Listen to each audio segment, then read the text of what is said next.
Creating content with Stop Motion Studio. I want to share with you how and why I use Stop Motion Studio for my art videos. Why stop motion? Well, comparatively, I think it's faster than other ways of recording and editing. It is really fun. There are endless ways to add your own creative flair to these, and it's flexible. You can do so many things in different ways. Some pros to using Stop Motion Studio. I find it quicker, simpler, and easier than other methods of video making, though it still requires some patience and diligence. But this makes it great to put out short and open-ended projects quickly. It's easier to edit because you can do it all from one device, and the app is very user-friendly. It's easy to stop and come back to a project if you need to, and it all saves automatically. Some cons are there's a bit of a learning curve to using the app and just the process in general. It's not hard, just takes some practice. And while the app is free, to unlock all the features it does cost $5.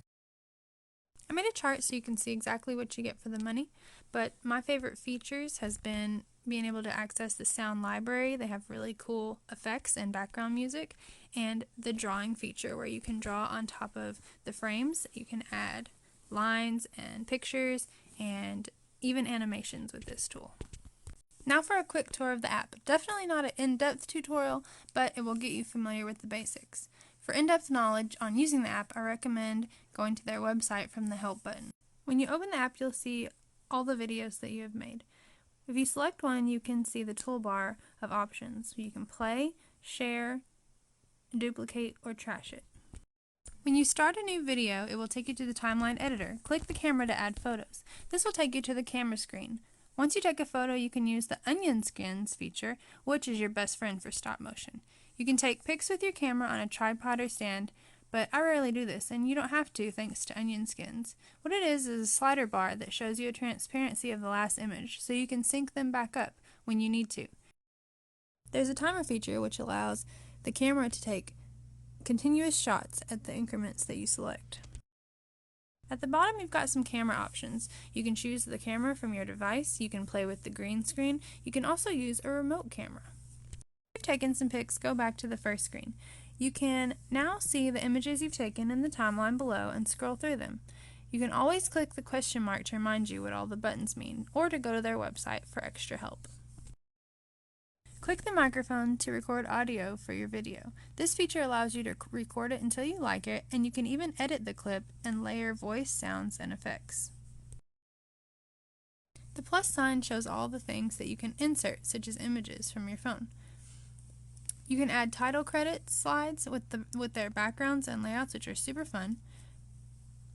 You can also click here to add audio from the sound library. You can even upload video recordings from your device and edit them from the app. The little gear symbol is your settings. First and very important is frames per second. You can always adjust this as needed for the look or effect you want. You want your video to be fluid, not choppy. So far, all my videos have been 3 or 4 frames per second. On the timeline editor, you can click any frame inside the timeline to edit an individual frame.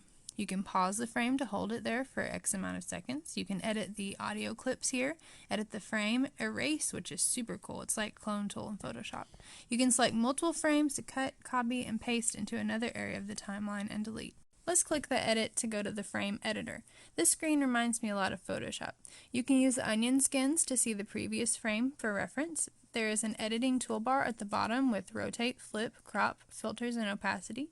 The plus tool lets you insert media, and the plus tool with a circle around it is zoom. Let's add a drawing. Each insert has a separate edit bar, so the drawing one looks like this. The options here remind me a lot of old Microsoft Paint. You can keep adding things like text, shapes, and faces, and they will show up in thumbnails on the right that you can order in a layer effect and edit.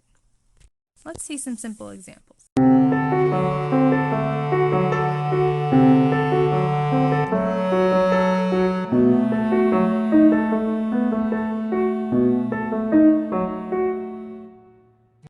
My process for making these has always started with a fun project I wanted to share. Nothing too complicated, but engaging. Then I plan on how to break it up into simple steps because sequence and timing are everything with this process. What's cool though is if I skipped a step or forgot something, I can always film it later and add it in. I always do the pictures or filming process first, then I edit and add audio and work on the timing of it all. I can always delete frames or add longer pauses if it doesn't fit. My best advice is keeping it simple, sweet, and to the point. Stay on a need-to-know basis. Attention spans are shorter than ever today, but keeping it simple holds audience engagement, allows for more exploration, creative thinking, and problem solving from your viewers. Hope this was helpful. Can't wait to see what you make.